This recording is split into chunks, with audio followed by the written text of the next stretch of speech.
And with that, let's now shift focus over to the Hawaii wildfires. Maui wildfires have now destroyed homes and lives alike. The death toll from the wildfire that destroyed most of the historic town has in fact surpassed 100. Authorities begun releasing the names of the dead, and Governor Josh Green warned that the nation's deadliest wildfires more than a century is expected to continue climbing further.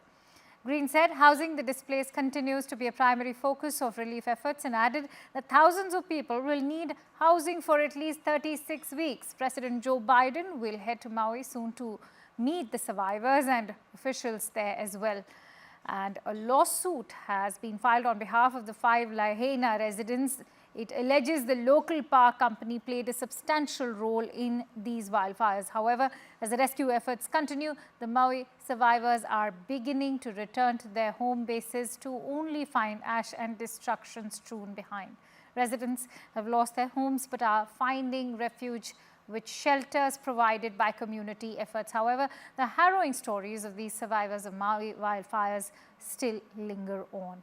Here are some reports.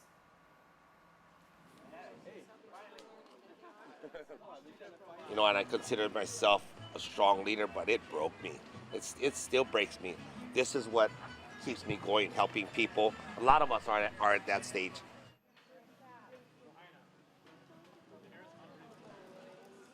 First necessity we have, of course, was water. Our water system was shut down at the time, so we gathered up bunches of water, juices, sodas. We have fresh fruit from all over the island here, papayas, bananas, fresh breadfruit. This is a big staple for us Hawaiians.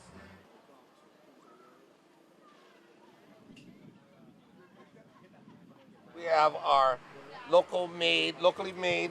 This is kahiki nui beef from our ranches, our wild cow that we have roaming our islands. Locals were having such a hard time even getting in.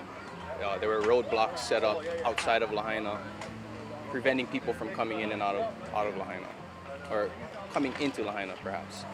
So there were much needed goods that we were basically deprived of. So people had to break the rules for us to get to this point right now. And I asked people, what would we really have right now if we didn't break those rules? People would be starving. People would be thirsty, starving, would not have clothes on their back. You know, so this is the type of things that our community does best, is we stick together.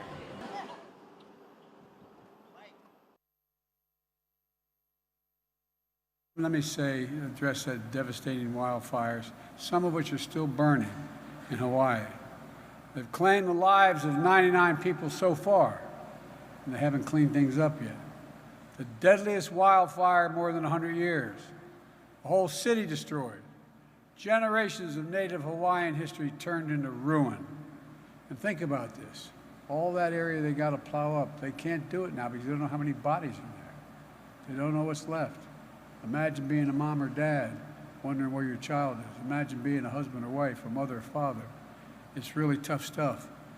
Almost 500 federal personnel have been deployed to Maui to help communities and survivors get back on their feet. FEMA, search and rescue teams are sifting through the ashes in that 5-mile area that you've seen on television that's been burned. It's painstaking work. It takes time, and it's nerve-wracking. Most of the debris can't be removed until it's done.